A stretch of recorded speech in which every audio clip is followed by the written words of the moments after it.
Samantala, schedule ng pagpapapasok sa mga kakataying baboy sa slaughterhouse sa Bangaldan, Pangasinan, inadjust na rin para maiwasan ang matinding init ng panahon. Sundan sa report. Alas 10 ng umaga hanggang alas 6 ng hapon ang schedule ng pagpasok sa mga kakataying baboy sa kural ng slaughterhouse sa Bangaldan, Pangasinan. Dito inilalagay ang mga alagang baboy bago pakatayin. Pero dahil sa init ng panahon sa ganoong oras, ilang hog raisers ang piniling i-adjust na lang ang oras ng pagdadala ng baboy sa kural. Naka-schedule na ang pagtanggap ng baboy sa kural ng 4 p.m. hanggang 7 p.m.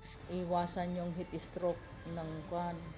Mahirap na kasi pag halimbawa namatay sila dyan nang dahil sa heat stroke. Outright condemnation naman ang nangyayari doon. May sapat naman daw na bilang ng kural para maiwasang magsiksikan din sa kulungan ang mga baboy ngayong mainit na panahon. May mga patakaran at paalala rin ang pamunuan ng slaughterhouse sa mga hog raiser na magpapakatay ng baboy. Bago nila kwan dito, kailangan yung baboy nila pinaliguan nila.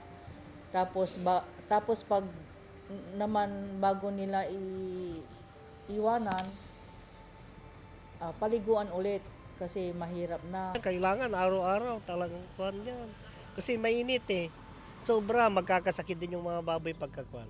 Tinututukan din daw ng pamunuan ang kalusugan ng mga baboy. Iniiwasan ang insidente ng heat stroke bago makatay ang mga baboy.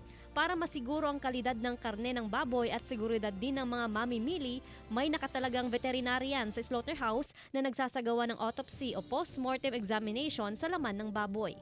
Kasama si Ron Alister Taniedo, Joan Punsoy, One North, Central Luzon.